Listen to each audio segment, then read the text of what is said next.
A detective slides a photo across the table. The mother gasps, seeing her daughter's scalp covered in wounds. "You knew about this," the detective says coldly. "And you sent her to school hoping no one would notice. The choice she makes next will determine if she ever sees her daughter again." Before we dive in, comment where in the world you're watching from, and don't forget to click subscribe. The fluorescent lights in the nurse's office flickered slightly as 7-year-old Maya Rivera shuffled through the doorway, her pink backpack hanging off one shoulder. Nurse Patricia Bennett looked up from her desk, her reading glasses sliding down her nose, and immediately felt her stomach tighten. Something about the child's posture, the way she held her head at an odd angle, the careful way she moved, set off alarm bells that Patricia had learned to trust over her 23 years working in elementary schools.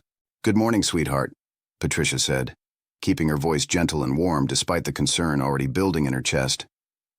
"Ms. Kaplan sent you down to see me?" Maya nodded without speaking, her dark eyes fixed on the floor. The morning sun streaming through the window caught something unusual, and Patricia's breath caught. There were patches, several of them, where the child's thick black hair simply wasn't there anymore. Not the smooth, gradual thinning of alopecia that Patricia had seen before, but irregular, angry-looking areas of scalp that seemed wrong in a way she couldn't immediately articulate. "Let's have you sit right here," Patricia said, patting the examination table covered in cheerful paper decorated with cartoon animals. Maya climbed up slowly, wincing slightly with the movement. Patricia noticed everything. The way the child favored her left side. The purple shadows under her eyes that spoke of sleepless nights. The way her fingers trembled as they clutched the edge of the table. The slight flinch when Patricia moved too quickly near her. Patricia washed her hands at the sink, buying herself a moment to steady her breathing and prepare for what she might find. She'd been doing this job long enough to know when something was seriously wrong. She'd seen neglect, abuse, poverty, illness. She'd seen children who came to school hungry, children who showed up with bruises they couldn't explain, children whose eyes held shadows that no child's eyes should contain. She'd learned to read the signs that children couldn't or wouldn't speak aloud, and right now, every instinct she possessed was screaming that Maya Rivera needed help. Through the small window in her office door, Patricia could see the hallway bustling with normal Monday morning activity. Children walked in neat lines toward the library. A teacher juggled a stack of books and a coffee mug. The janitor pushed his cart past, waving cheerfully. All of it so ordinary, so routine, while in this small room, something terrible was coming to light. "Ms. Kaplan noticed you weren't feeling well," Patricia said conversationally, pulling on latex gloves. "Can you tell me what's bothering you?" Maya's voice came out barely above a whisper. "My head hurts." The words were simple, but the way Maya said them, the resignation in her tone, the defeat in her small shoulders, told Patricia this was about much more than a headache. Patricia moved behind the child, gently examining the bald patches that had caught her attention. Up close, they were even more disturbing. The scalp wasn't smooth. There were small scabs, areas of inflammation. And when Patricia looked more carefully with her pen light, she could see what looked like broken hair follicles. Some areas showed signs of older healing, suggesting this wasn't the first time Maya's hair had been subjected to this kind of trauma. This wasn't a medical condition. This wasn't trichotillomania or any kind of self-inflicted damage. This was trauma. This was violence. This was someone grabbing handfuls of a child's hair and ripping it out by the roots. Patricia's hands remained steady as she continued the examination, but inside, her heart was breaking. She'd seen a lot in her career, but child abuse never got easier. It never became routine. Each case felt personal, felt like a failure of the systems meant to protect these vulnerable children. She counted 7 distinct areas of hair loss, 7 separate incidents, or perhaps one terrible episode. The pattern suggested grabbing from different angles, as if someone had been holding the child by the hair while she struggled. "Maya, honey, I need to ask you something important," Patricia said, moving to face the child. She pulled up her rolling stool and sat at eye level, maintaining the kind of gentle, non-threatening posture she'd learned was crucial when talking to traumatized children. "How did these spots on your head happen?" The little girl's eyes filled with tears, but she tried to blink them away. "I don't remember," she whispered, but her body language told a different story. her shoulders hunched inward defensively. Her hands gripped the table edge so tightly her knuckles turned white. Her breathing quickened slightly, and she looked away, unable to maintain eye contact. She remembered. She just couldn't say it. Or more likely, she'd been told not to say it. Patricia felt her professional mask threaten to slip. In all her years, she'd never quite gotten used to this part. The moment when you realized a child was suffering. The moment when you knew the next phone call you made might change everything for them, for better or worse. The moment when you had to balance protocol with compassion, law with mercy, intervention with relationship preservation. She pulled up her rolling stool and sat at eye level with Maya. "You're safe here," Patricia said firmly, making sure her voice carried absolute certainty. "I need to look at your head a little more carefully, okay? I promise I'll be very gentle. You tell me if anything hurts, and I'll stop right away." Maya nodded, a single tear escaping down her cheek. Patricia noticed the child was clutching something, a worn stuffed elephant with one ear slightly torn. The toy looked well-loved, probably a comfort object from younger years. As she examined each patch more closely, Patricia's trained eye caught details that made her heart sink. The distribution of the bald spots suggested they'd been inflicted while Maya was in different positions. Some when she was standing, others possibly when she was sitting or lying down. The varying stages of healing indicated multiple incidents over time. There were older scars beneath some of the newer injuries. Hair didn't come out like this from brushing too hard, or from a child pulling at it themselves. Patricia had seen trichotillomania before, the anxiety disorder where children compulsively pulled their own hair.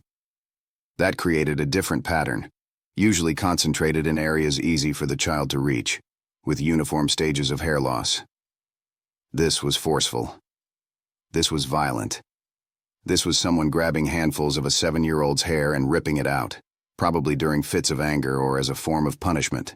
Patricia stepped back, pulling off her gloves with hands that wanted to shake but wouldn't. Not yet. Not in front of Maya. She needed to stay calm, stay professional, be the anchor this child clearly needed. "Sweetie, I need to make a phone call, okay?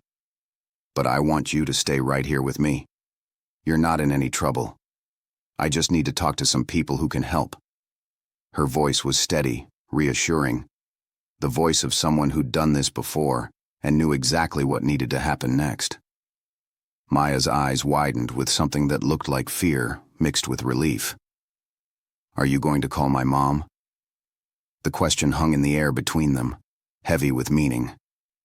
Patricia had been doing this job long enough to understand the complexity packed into those 6 words. The fear of maternal anger, the worry about getting someone in trouble, the concern about what would happen next, the desperate hope that someone would intervene. Patricia knew the protocol. She knew the laws. She knew what she was obligated to report. But she also knew that sometimes the answer to that question told you everything you needed to know about where the danger was coming from. "I need to call some special doctors who work with children," Patricia said carefully, choosing her words with precision. "They're going to want to make sure you're okay. And yes, we'll need to talk to your mom too. But first, I need to make sure you get the help you need. Is that all right?" Maya's tears spilled over then, silent rivulets down her small face that broke Patricia's heart into 1,000 pieces. Patricia grabbed a tissue and gently dabbed at them, careful not to touch Maya's head or make any sudden movements that might startle her. "It's okay to cry, honey. You can cry all you need to. You're safe here. Nothing bad is going to happen to you in this room." The child's small body began to shake with suppressed sobs, and Patricia made a quick decision.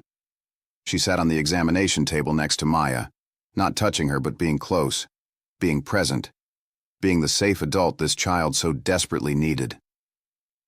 "Can you tell me who did this to your head, Maya?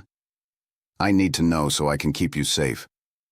Maya's voice came out so quietly Patricia had to lean closer to hear. "Marcus. My mom's boyfriend. But he said he was sorry after. He brought me ice cream. He said if I told anyone, they'd take me away from my mom forever." There it was. The confession. The truth. The evidence of manipulation and abuse, and a child carrying secrets too heavy for her small shoulders. Patricia felt anger surge through her, hot and righteous. An adult man ripping out a 7-year-old's hair, then buying her silence with ice cream and threats. It was textbook abuser behavior, and it made Patricia's blood boil. But she kept her expression calm, kept her voice gentle. Maya, that's not true.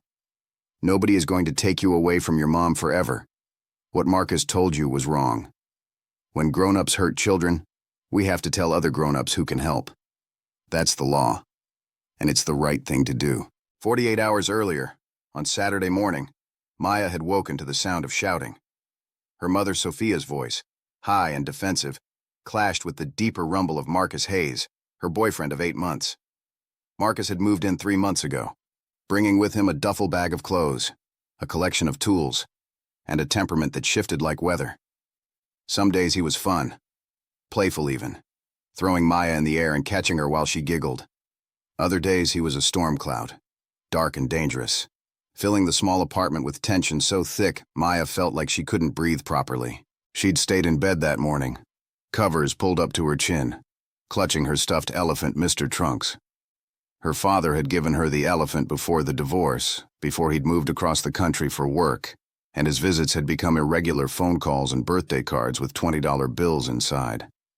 Mr. Trunks smelled faintly of cigarette smoke now from the apartment, but Maya didn't care.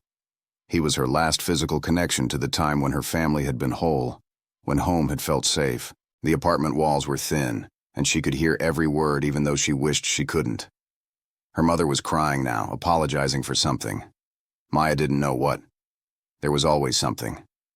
The dinner being too cold, the TV being too loud, the mail coming with bills that made Marcus's face turn red and his voice turn harsh. Last week, it had been about Sophia's sister calling too often. Before that, it had been about Maya leaving her shoes by the door where Marcus had tripped over them. Then came the sound Maya had learned to dread, a door slamming. Heavy footsteps in the hallway, each thud like a countdown to something terrible. She squeezed her eyes shut and pretended to be asleep when her bedroom door banged open, the doorknob hitting the wall with a crack that made her flinch under her blankets. "Get up." Marcus's voice was rough, angry, with that particular edge that meant he'd been drinking even though it was only 9 in the morning. "Your mother can't even make breakfast right, and I find out you left your toys all over the living room last night.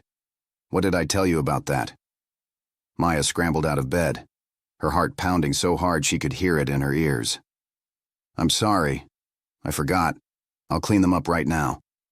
Her voice came out small and scared, and she hated how frightened she sounded. She wanted to be brave like the characters in her books, but bravery was hard when you were 7 and someone big and angry was looming over you.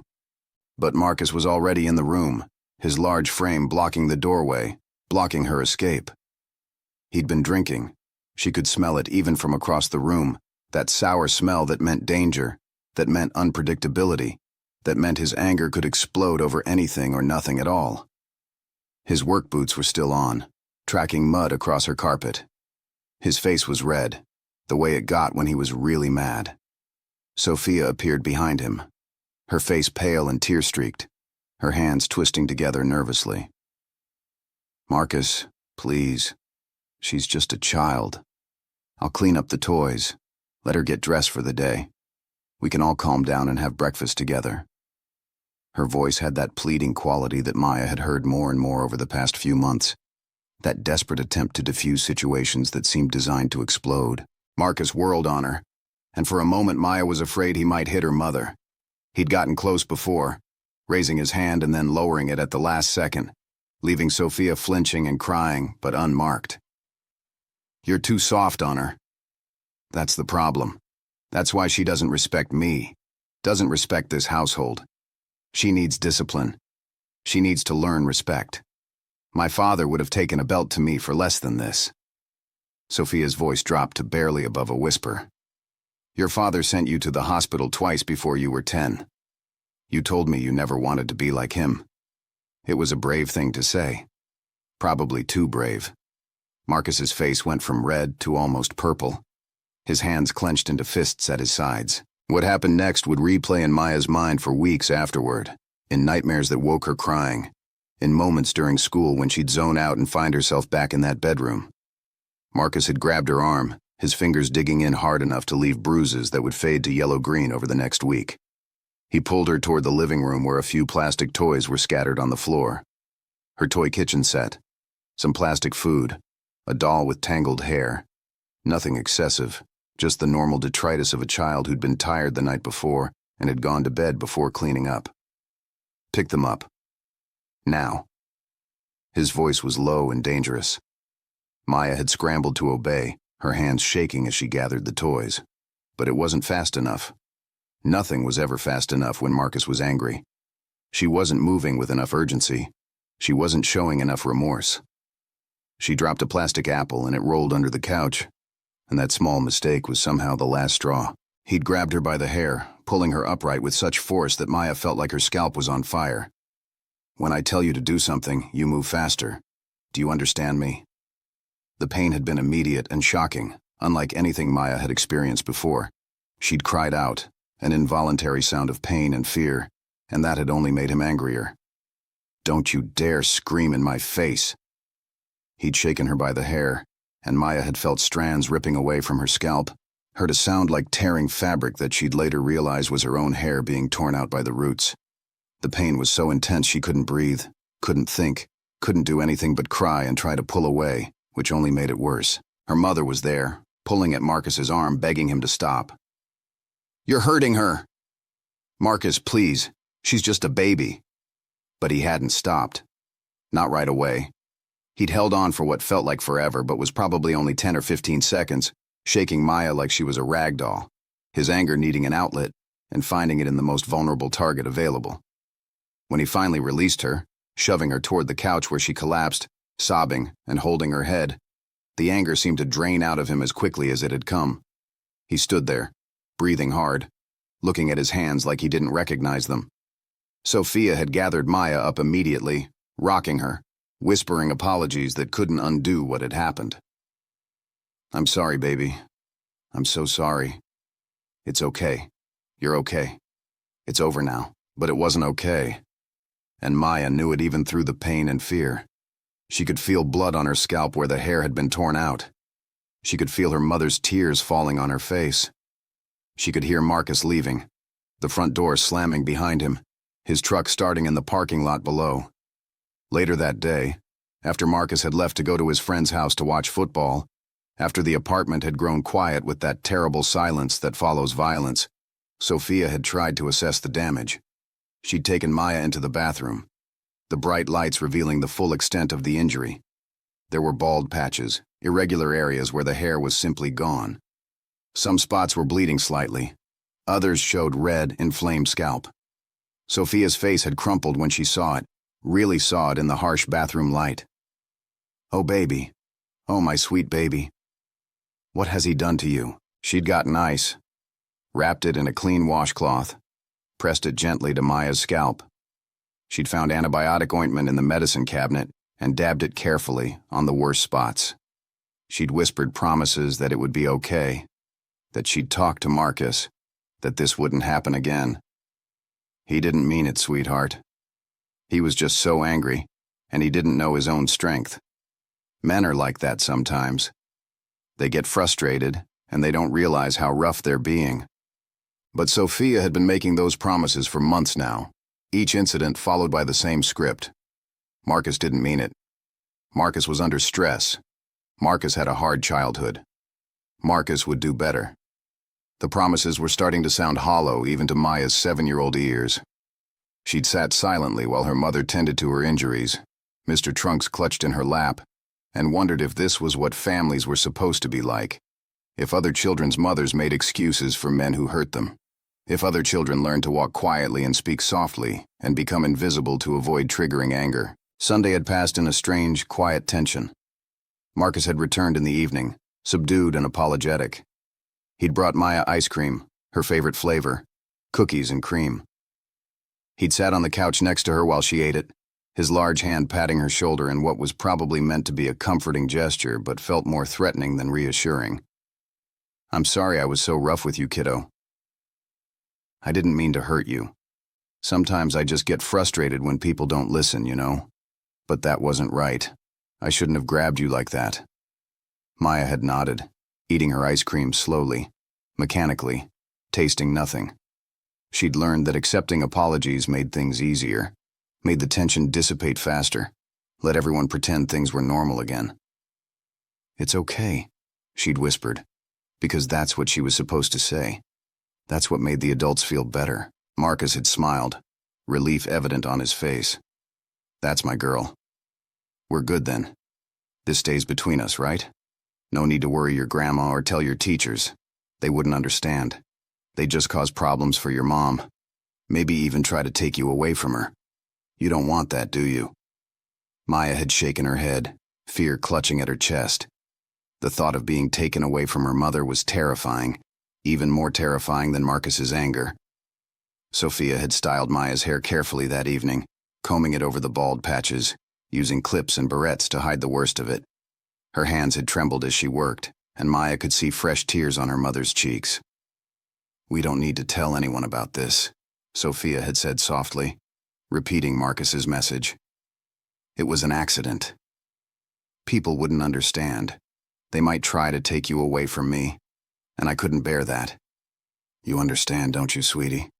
We need to keep this private, keep it in the family." Maya had nodded again, but inside, a small voice was saying that this wasn't right, that accidents didn't feel like this, that love wasn't supposed to hurt, that keeping secrets felt wrong in a way she couldn't quite articulate. But she was 7 years old, and Sophia was her mother, and Marcus was the adult who lived in their home now, and what could she possibly do about any of it? Who would believe her? Who would help? Monday morning had come too soon.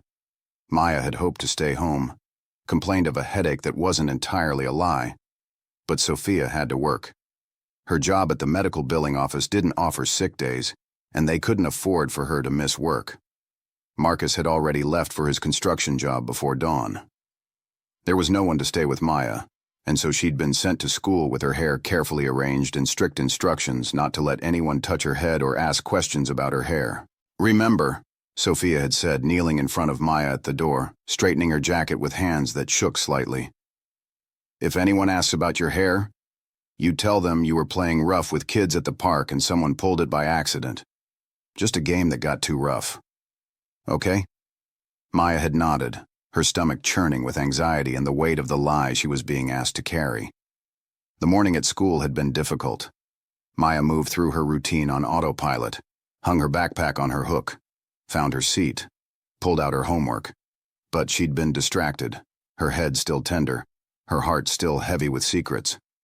During morning announcements, she'd rested her head on her desk, and Ms. Kaplan had noticed. But children moved quickly in elementary school. They played tag at recess. They bumped into each other in line. And by mid-morning, during silent reading time, one of Maya's carefully placed barrettes had fallen out, knocked loose when she'd bent down to pick up her dropped pencil. The bald patch it revealed was large, angry-looking, impossible to miss. The girl sitting next to her, Jessica, had gasped. "Maya, what happened to your head?" Other children had looked up, curious. Within seconds there were whispers, stares, a few gasped, "Oh no" reactions. Ms. Kaplan had acted quickly, recognizing that this needed immediate attention. "Maya, honey, let's have you go see Nurse Bennett, okay? She'll make sure everything is all right." She'd written a quick note, pressed it into Maya's hand, and sent her down to the nurse's office before the other children's questions could escalate into something Maya couldn't handle. Now, sitting in Nurse Patricia's office with the truth finally spoken aloud, Maya felt simultaneously lighter and more terrified than she'd ever been. She wanted someone to help. She wanted the hurting to stop. But she was also afraid of what would happen next. Would they really take her away from her mother? Would Marcus find out she'd told? Would everything be her fault? Patricia Bennett had seen that look before. The conflict playing out across a child's face. The wanting to trust warring with fear and loyalty and confusion.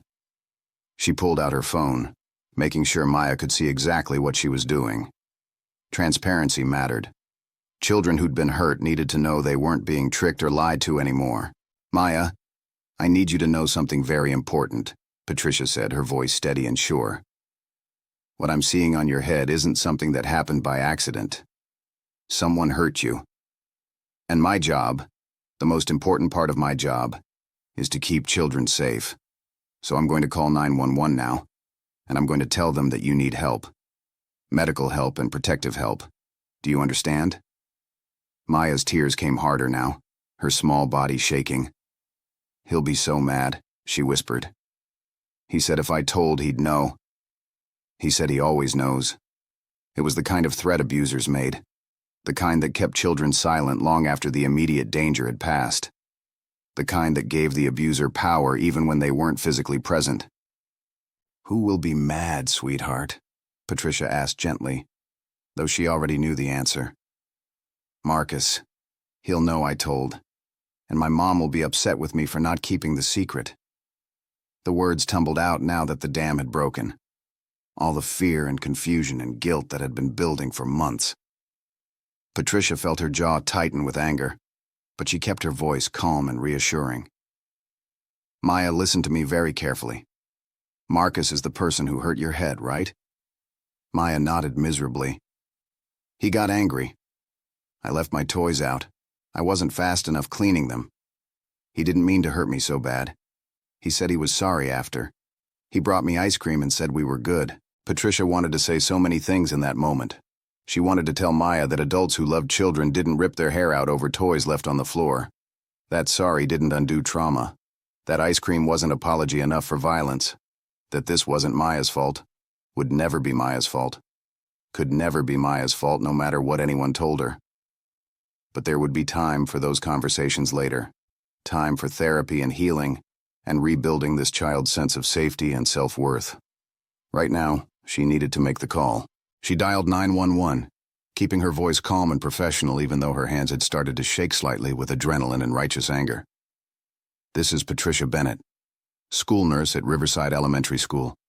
I have a 7-year-old student with me who has multiple areas of traumatic alopecia consistent with violent hair pulling. The child has disclosed physical abuse by her mother's boyfriend. I need both police and child protective services here immediately. The dispatcher's voice was efficient, asking for details, and Patricia provided them while maintaining eye contact with Maya, trying to be an anchor in what was surely a terrifying moment. The child is safe with me currently in the nurse's office, but I need responders here as soon as possible. The injuries are significant, and there are indicators of previous abuse. I'm concerned about the child's immediate safety if she returns home. She gave the school's address, her office location, her direct phone number. The dispatcher assured her units were on the way, estimated arrival time 8 to 10 minutes. After she hung up, Patricia knelt in front of Maya, taking both of the child's small hands in hers. Help is coming, sweetheart. I know this feels scary, but I promise you did nothing wrong. Nothing that happened to you is your fault. Do you hear me? None of this is your fault. You didn't make Marcus angry. His anger is his problem, not yours. You're a good girl, a brave girl, and you deserve to be safe. Maya launched herself forward, wrapping her thin arms around Patricia's neck, and sobbing with the kind of broken, desperate sounds that came from a child who'd been holding too much inside for too long. Patricia held her, making soothing sounds, rubbing gentle circles on the child's back, careful to avoid her injured scalp. 23 years in this job, and this part never got easier. The moment when a child finally felt safe enough to break down. The moment when the dam burst and all that fear and pain came pouring out. Outside the nurse's office, the regular rhythms of an elementary school continued. Children recited multiplication tables in one classroom. Teachers wrote on whiteboards. The lunch lady began preparations in the cafeteria. The PE teacher set up cones for relay races. Everything normal, everything routine. But in this small room with its cheerful posters about hand washing and nutrition, everything had changed. A secret had been spoken aloud. Help had been summoned. The wheels of protection and justice had begun to turn. Patricia heard the sirens in the distance, growing closer, and she felt Maya tense in her arms. It's okay, she whispered. Those sirens mean help is here. They're here for you. You're safe now. You're going to be safe. She could only hope that was true. She could only hope that this phone call, this moment of intervention would be the beginning of something better for this little girl who deserved so much more than the fear she'd been living with. Principal Howard appeared at the door, his expression concerned. "The police are here. Should I send them in?" Patricia nodded, still holding Maya. "Yes, please. And could you make sure no other students see the officers entering my office? I don't want Maya to feel more exposed than she already does."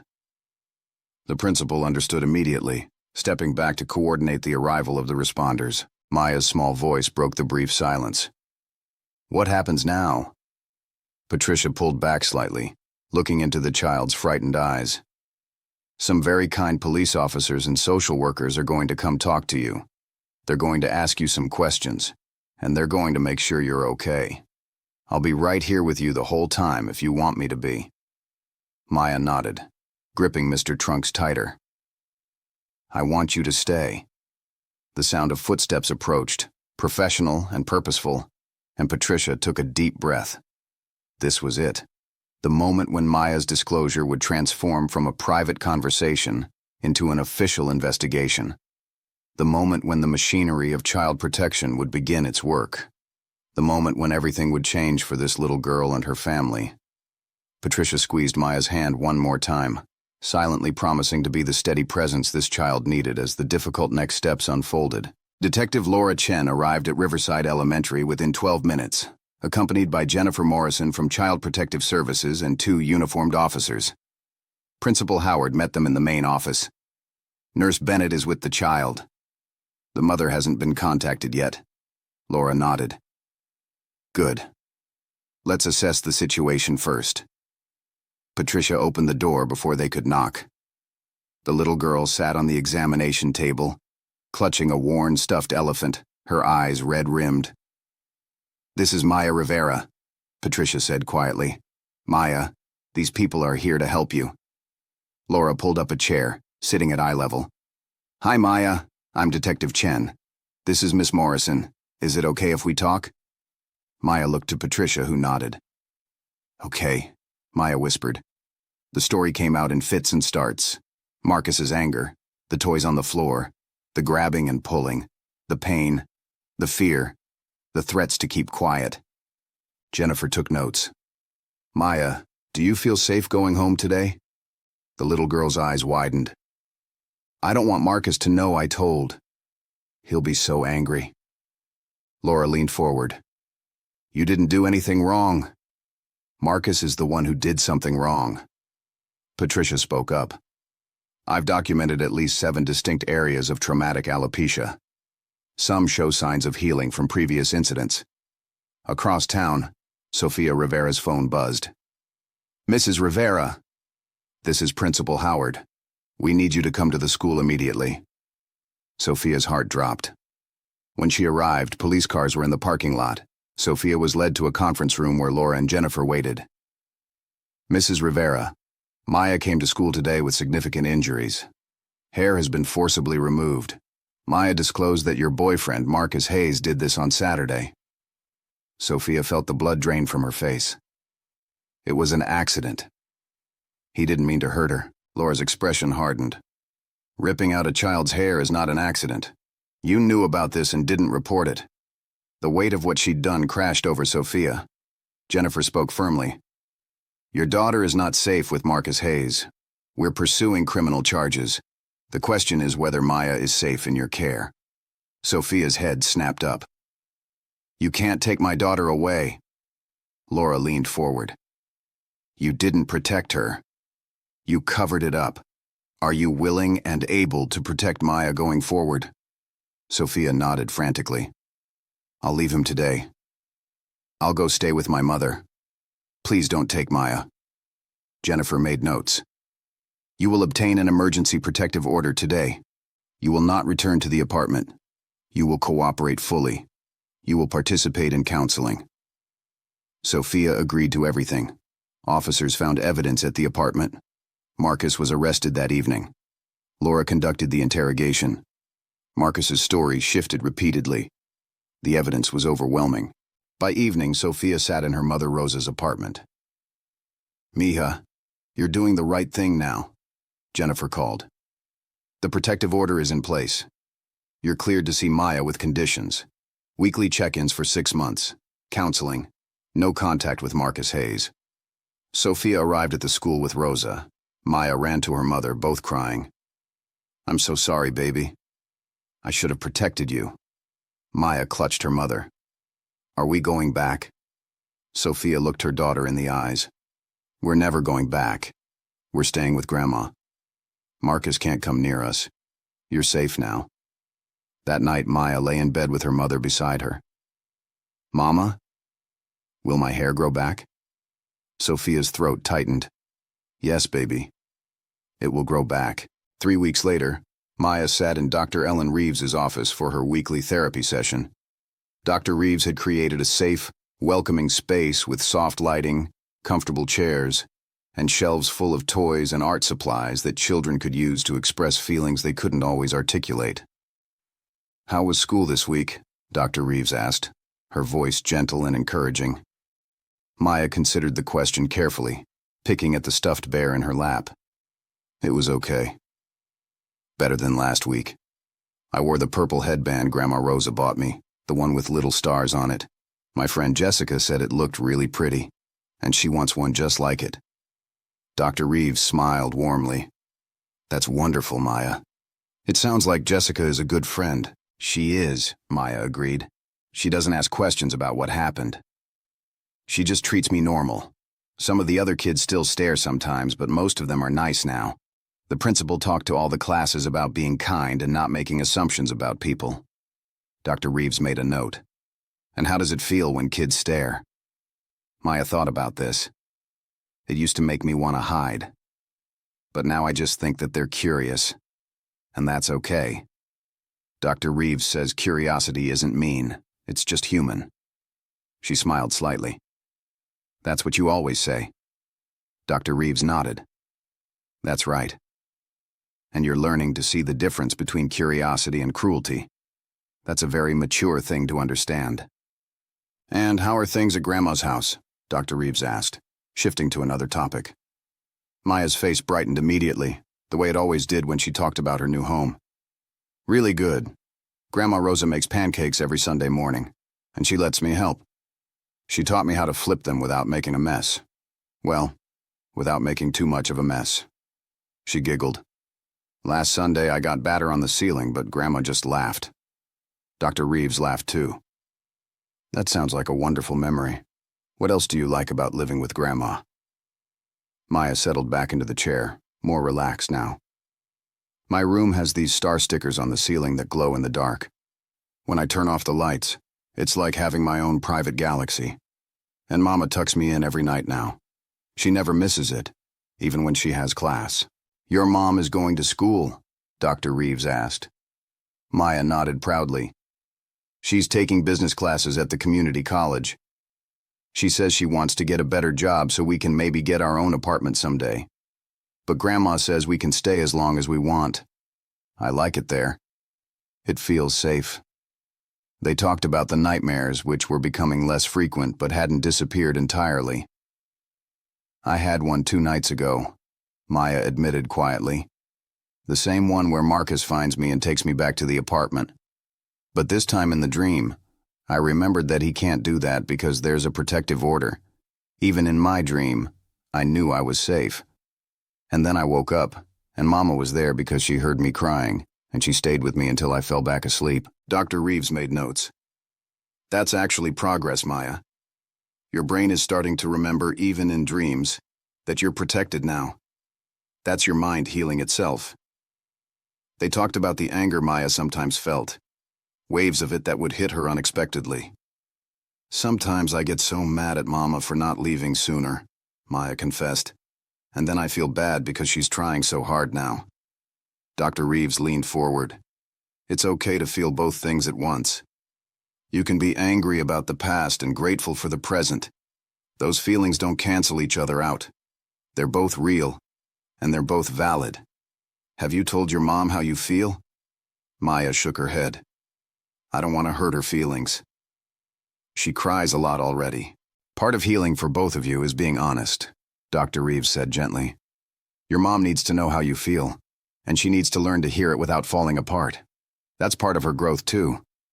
Would you be willing to try telling her in our next family session?" Maya nodded slowly. "I think so, if you're there to help." They talked about the fear that Marcus might come back, which still sometimes woke Maya in the middle of the night. Dr. Reeves pulled out a folder. Let me show you something. This is a copy of the protective order. See this? It says Marcus Hayes must stay at least 500 feet away from you at all times. That's longer than a football field. And if he breaks this rule, he goes to jail immediately. And here, this document shows that he's currently in jail awaiting trial. He can't get out. He can't come near you. Maya studied the documents carefully, as if memorizing them. So I really am safe? Dr. Reeves nodded firmly. You really are safe. And when Marcus eventually goes to prison, which he will because the evidence against him is overwhelming, he'll be there for a long time. By the time he gets out, you'll be grown up. And even then, the protective order can be renewed indefinitely. The relief on Maya's face was visible. I didn't know all that. I thought maybe he could just show up one day. Dr. Reeves shook her head. No, sweetheart. There are a lot of people whose job it is to make sure you stay safe. Detective Chen, Ms. Morrison from CPS, the judge, your mom, who's finally doing the right thing, Grandma Rosa, me, Nurse Bennett. You have a whole team protecting you now. Maya's eyes filled with tears. But they were different tears than the ones she'd cried in the beginning. These were tears of relief, of gratitude, of finally believing she might actually be okay. Thank you, she whispered. Dr. Reeves handed her a tissue. You're doing the work, Maya. I'm just here to guide you, and you're doing beautifully. In her own therapy sessions, Sophia was doing exactly that kind of work, though it was harder and more painful than she'd anticipated. Her therapist, Dr. Marcus Green, was kind but firm, pushing her to examine the patterns that had led her to stay in an abusive relationship. Tell me about your childhood, he said in one session. Sophia sighed. My father was difficult. He had a temper. My mother always said we had to keep him happy, keep the house quiet, not upset him. I guess I learned that keeping peace was more important than anything else. Even more important than safety? Dr. Green asked. Sophia's eyes filled with tears. I didn't think of it as choosing between peace and safety. I thought I could have both if I just managed everything correctly. But I was wrong. I was so wrong, and my daughter paid the price for my delusion. Dr. Green made notes. The work you're doing now is ensuring you never put yourself or Maya in this position again. You're learning to recognize red flags, the early signs of controlling behavior, the escalation of violence, the manipulation tactics. They worked through Sophia's fear of being alone, which stemmed from messages she'd received her whole life, that a woman needed a man to be complete, to be safe, to be financially stable. But I'm learning that's not true, Sophia said in one breakthrough session. I'm doing this on my own. I'm working full-time. I'm going to school. I'm raising my daughter. My mother is helping, yes, but I'm not dependent on a man. I'm actually okay alone. Better than okay. Sophia was also working through guilt, mountains of it, about everything she'd done and failed to do. I keep thinking about all the signs I ignored, she told Dr. Green. The first time Marcus grabbed my arm too hard. The first time he raised his voice at Maya. The first time I made excuses for him. Each moment was a choice, and I chose wrong every single time. Dr. Green nodded. You did make wrong choices. That's true. But you're making right choices now. You can't change the past, Sophia. You can only learn from it and commit to doing better going forward. And that's exactly what you're doing. They worked on concrete skills, how to recognize abuse patterns in future relationships, how to trust her instincts instead of suppressing them, how to prioritize Maya's safety over her own desire for companionship, how to forgive herself while still taking full responsibility. Sophia was working full-time at the medical billing office and taking business administration classes 3 evenings a week at the community college. Rosa helped with childcare, picking Maya up from school, making dinner, supervising homework. The 3 generations of women were healing together, creating a family unit that felt safer and more authentic than anything Sophia had known before. They established routines that created security. Pancake Sundays with Rosa, game nights on Tuesdays, movie and popcorn on Fridays, weekly therapy sessions, monthly check-ins with CPS, which were going well. Sophia had been compliant with every requirement, and Jennifer Morrison had noted in her reports that the family was making excellent progress. 4 months after that terrible Monday, Marcus Hayes stood in court for his plea hearing. His lawyer, Robert Kim, had negotiated a plea deal. Marcus would plead guilty to 1 count of child abuse in exchange for a sentence of 2 years in prison, followed by 3 years of probation and mandatory anger management classes. His lawyer had advised him that going to trial would likely result in a longer sentence, given the overwhelming evidence against him. In his plea statement, standing before the judge, Marcus spoke words his lawyer had prepared. "I take full responsibility for my actions. I deeply regret the harm I caused to Maya Rivera. I was dealing with my own unresolved trauma and anger issues, and I took it out on an innocent child. I accept the consequences of my actions and commit to doing the work necessary to ensure I never hurt anyone again." The judge, a stern woman named Patricia O'Connor, looked at Marcus with barely concealed disgust. "Mr. Hayes, you ripped out a 7-year-old child's hair because she left toys on the floor. You traumatized her. You betrayed her trust. You showed her that adults who claim to care about children can't be trusted. The sentence you're receiving is lenient, in my opinion, but it's what the prosecution has agreed to. Know this: if you violate your probation in any way, if you come anywhere near Maya Rivera or her family, if you commit any act of violence against anyone, I will make sure you serve the maximum sentence allowed by law." Marcus nodded, his face pale. "I understand, Your Honor." Sophia didn't attend the hearing. She'd discussed it with Dr. Green, and they'd decided that being in the same room as Marcus would be counterproductive to her healing. She only wanted to move forward, to build a life where Marcus Hayes was nothing but a cautionary tale, a lesson learned, a chapter that was closed. 6 months after that terrible Monday morning, something remarkable happened that would change not just Maya's life, but the lives of countless other children. Maya's school was having a special assembly focused on safety and speaking up, and Principal Howard had approached Sophia with a delicate request. He wanted to know if Maya would be willing to share her story with other students. Not the graphic details of what Marcus had done, but the message that speaking up when you're hurt is the right thing to do. Maya had been terrified at first, standing in front of the whole school, talking about what happened. Her stomach had tied itself in knots just thinking about it. But Dr. Reeves had worked with her on it over several sessions, helping her prepare what she wanted to say and how to handle her nerves. Patricia Bennett had offered to stand beside her on stage, providing silent support. And slowly, with the encouragement of her mother and grandmother, Maya had found courage she didn't know she possessed. The day of the assembly arrived bright and clear.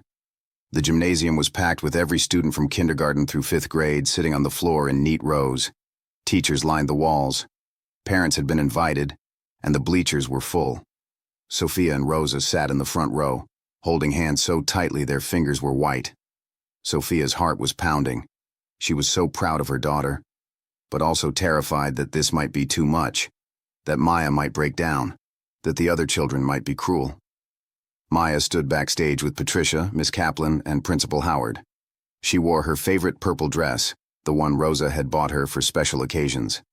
Her hair had grown enough that it was styled in a cute, deliberately asymmetric pixie cut that actually looked fashionable rather than damaged. She clutched Mr. Trunks under one arm and Patricia's hand with the other. "You don't have to do this if you don't want to," Patricia said gently. "Even now, even right this second, you can change your mind, and that's perfectly okay." Maya shook her head. "No. I want to do it. Other kids need to hear this. Dr. Reeves says my story could help save someone else." Patricia's eyes filled with tears. "You're one of the bravest people I've ever met, Maya Rivera." Principal Howard stepped onto the stage first, tapping the microphone. "Good morning, Riverside Elementary. Today we have a very special assembly about safety, courage, and using your voice when something is wrong. I want everyone to listen respectfully and remember that what we're about to hear took tremendous bravery to share." He paused, looking at the sea of young faces. "I'd like to welcome one of our 3rd grade students, Maya Rivera, and our wonderful school nurse, Patricia Bennett."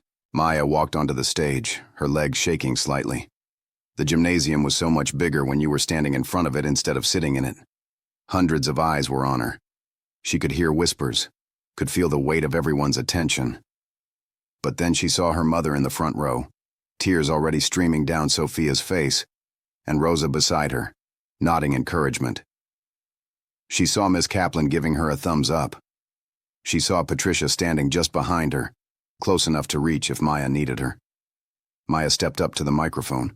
It was too high, so Principal Howard quickly adjusted it down to her level. The gymnasium fell silent. Even the kindergartners stopped wiggling. "My name is Maya Rivera," she began, her voice small at first, but growing stronger with each word. 6 months ago, something bad happened to me. Someone who was supposed to take care of me hurt me instead. They hurt me so badly that I had to go to the hospital, and I still have scars. The gymnasium was absolutely silent. Even the youngest children seemed to understand this was important.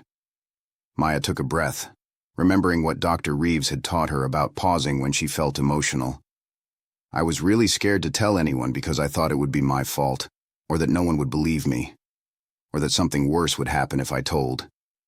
The person who hurt me told me to keep it a secret. They said if I told, bad things would happen to my mom, and I'd be taken away forever." She could see some kids nodding. They understood fear. They understood secrets. They understood the weight of adult threats.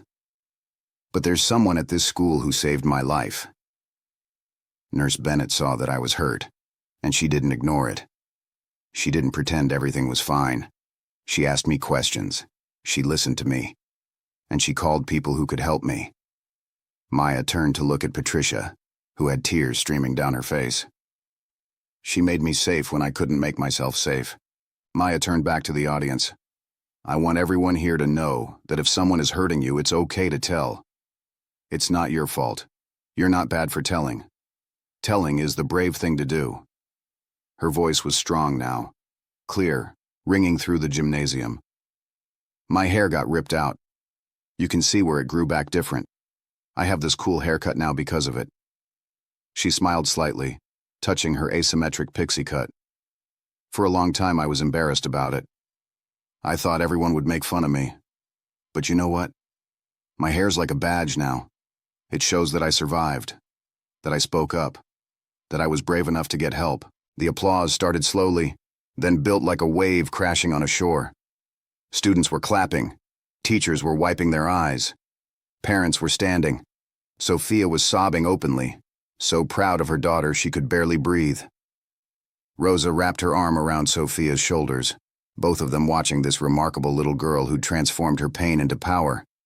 But then, something extraordinary happened. Principal Howard stepped forward to thank Maya, but before he could speak, a girl from the 4th grade stood up. Her name was Chloe Martinez, and she had tears streaming down her face. "I need to talk to someone," she said loudly enough for the microphone to catch. "My uncle hurts me too. He tells me not to tell. But Maya's right, I need to tell." A ripple went through the gymnasium. Teachers immediately moved toward Chloe, surrounding her with support, and then another hand went up. A boy from 2nd grade named Tyler Chen.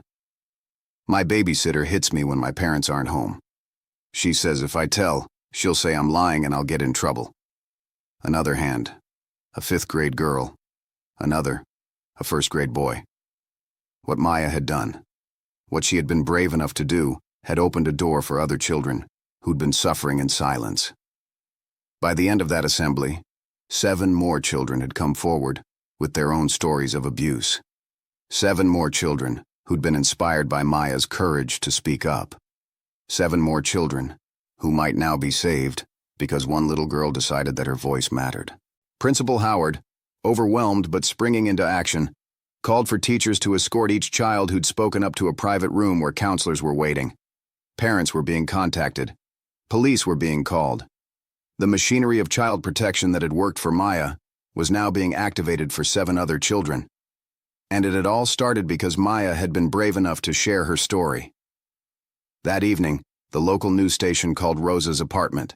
They'd heard about what happened at the assembly and wanted to do a story about the brave little girl who'd not only saved herself, but had potentially saved other children too. Sophia was hesitant at first. worried about Maya's privacy, but the reporter assured her that Maya's face would be blurred, and her last name wouldn't be used in the broadcast if they preferred. Maya, wearing her purple headband with stars, sat on Rosa's couch between her mother and grandmother. The camera lights were bright, but Maya wasn't scared anymore. She'd spoken in front of hundreds of people today. She'd done the hardest thing she'd ever done. A camera was nothing compared to that. "Maya, what made you decide to speak at your school assembly?" the reporter asked. Maya thought about the question. "I was really scared," she admitted. "But Nurse Bennett told me I was brave, and Dr. Reeves told me my story could help other kids. And I thought about how scary it was when I was hurting and nobody knew. I didn't want other kids to feel like that if I could help them." The reporter nodded, impressed by this 7-year-old's maturity. "And what do you want other children to know?" Maya looked directly at the camera, her dark eyes serious and determined. "I want them to know that if someone is hurting you, telling isn't tattling. Telling is how you get help.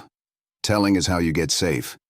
And even if you're scared, even if the person who's hurting you tells you not to tell, you should tell anyway, because there are grown-ups who will believe you and help you." The story aired that night at 6 and 11, and by morning, it had been picked up by national news networks.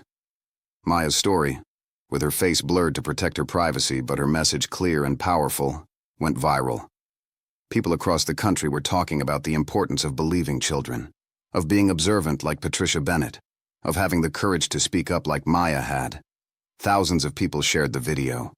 Hundreds commented about their own experiences as abuse survivors, thanking Maya for giving them hope. The school district announced they were implementing new training for all staff on recognizing signs of abuse. They created a special fund in Maya's honor to support child abuse prevention programs. Donations poured in from people who had been moved by her story. 3 weeks later, Maya received a letter from the governor. He wanted to give her an award for courage and for inspiring other children to seek help. The ceremony was at the state capitol. Maya wore a beautiful new dress. Her hair was styled perfectly. Governor Richards knelt to her level. "Young lady, what you did took extraordinary courage. You saved yourself and helped countless other children. This state is proud of you." Maya accepted the award, a beautiful crystal star with her name engraved on it. "I just want kids to know that telling isn't tattling when someone is hurting you," Maya said into the microphone. "Telling is how you get help. Telling is how you get safe." The audience gave her a standing ovation. Sophia watched from the front row, tears of pride streaming down her face. Her daughter had been through hell, but she'd emerged stronger. She'd transformed her pain into purpose. She'd become an advocate, a voice, a light for other children walking in darkness. That night, back at Rosa's apartment, Maya placed her award on the shelf in her room, right next to the picture Patricia Bennett had drawn for her. A superhero nurse cape and all. She looked in the mirror at her reflection. The bald patches were gone now, replaced with healthy hair. But she could still see where they'd been, and she wasn't ashamed anymore. "You know what, Mr. Trunks?" she said to her stuffed elephant. "I think everything happened for a reason. Not that Marcus should have hurt me. That was wrong. But because it happened and I spoke up, other kids got help too. That makes the bad thing mean something good." Sophia appeared in the doorway. "Ready for bed, Mija?" Maya nodded, climbing under the covers. Sophia sat beside her, and they did what they'd been doing every night for 6 months. Sophia would ask, "What's one good thing that happened today?" And Maya would answer. "Tonight," Maya said, "the good thing is that I got to meet the governor. And he said I was brave. And I think maybe I really am." Sophia kissed her daughter's forehead. "You are the bravest person I know, and I'm so, so proud of you." As she turned out the light, Sophia thought about how close she'd come to losing everything. How her fear of being alone had nearly cost her daughter's safety. How speaking up, as terrifying as it had been, had saved them both. In the living room, Rosa was watching the news coverage of Maya's award ceremony. She smiled, thinking about her granddaughter's strength. 3 generations of women, all learning and growing together, all finding their voices, their strength, their worth. The next morning, Maya woke to sunlight streaming through her window. She could hear Grandma Rosa in the kitchen making pancakes. the smell of vanilla and butter filling the apartment. She could hear her mother singing in the shower. Actually singing, something she hadn't done in years. And Maya realized something profound. This was what safe felt like. This was what happy felt like. This was what home was supposed to be. At breakfast, Rosa announced she had a surprise. The community center called. They want to start a support group for children who've experienced abuse. And they were wondering if you'd like to be part of it, Maya. Not as a patient, but as a peer leader. Someone who can show other kids that healing is possible. Maya's eyes widened. Really? They think I could help other kids? Sophia nodded. You've already helped so many kids, sweetheart. This would just be a more organized way to do it. Maya thought for a moment, then nodded decisively. I want to do it. I want other kids to know they're not alone, that it gets better. 6 months later, Maya stood in front of her first support group session. 8 children, ranging from ages 6 to 12, all survivors of abuse, all nervous and scared. Maya smiled at them.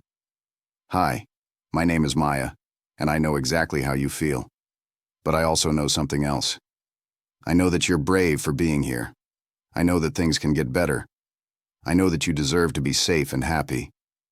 And I'm going to be here to show you that healing is real. As she began to tell her story, she saw recognition in their eyes. She saw hope beginning to bloom. And she knew that everything she'd been through, all the pain and fear and struggle, was being transformed into something beautiful. She was helping others heal, and in doing so, she was completing her own healing. Patricia Bennett, who'd driven to the community center to support Maya's first session, watched from the back of the room. She'd been a school nurse for 24 years now, and she'd seen a lot of hard cases. But Maya's story would always stand out. Not because of the abuse, but because of what came after. The courage, the resilience, the transformation of trauma into triumph. As the session ended, and children came up to hug Maya, thanking her for sharing, Patricia felt tears in her eyes. This was why she did this work. This was the victory. Not just removing a child from danger, but watching them reclaim their power, their voice, their future. That evening, Maya, Sophia, and Rosa sat on the porch swing together, watching the sunset paint the sky in shades of orange and pink. Mama, Maya said quietly, do you think Marcus knows what happened? That I told, and that it helped other kids? Sophia considered this. I don't know, baby. But what matters isn't what Marcus knows. What matters is what you know. That you're strong. That you're brave. That you matter. Maya nodded, leaning against her mother. I used to be scared all the time. But now I'm not. Now I know that even when scary things happen, there are people who will help. Like Nurse Bennett. Like you, when you finally chose me. Like Grandma Rosa. Like Dr. Reeves. Like all the people who believed me. Rosa wrapped her arms around both of them. You know what you are, Mika. You're a warrior. A warrior who fights not just for herself, but for others. That's the best kind of brave there is. The three of them sat in comfortable silence as stars began to appear in the darkening sky. Somewhere in the distance, other children were going to bed safe, because Maya had been brave. Other families were healing because she had spoken up. Other survivors were finding hope because she had shared her story. Maya looked up at the emerging stars and made a wish, the same wish she made every night. Not that the past could be changed, but that the future would be bright. That every child who was hurting would find the courage to speak up. That every adult who saw something wrong would have the courage to act. That every survivor would know they weren't alone. And as fireflies began their evening dance, as laughter drifted from open windows around the neighborhood, as life continued in all its messy, beautiful complexity, Maya Rivera, 7 years old and brave beyond measure, smiled. Because she knew something now that she hadn't known 6 months ago. She knew that speaking up wasn't the end of her story. It was the beginning of something better. It was the first page of a new chapter, one where she wasn't a victim, but a survivor, an advocate, a light in the darkness for others who needed to find their way home to safety. And that, she thought, as she cuddled closer to her mother and grandmother, was the most amazing thing of all.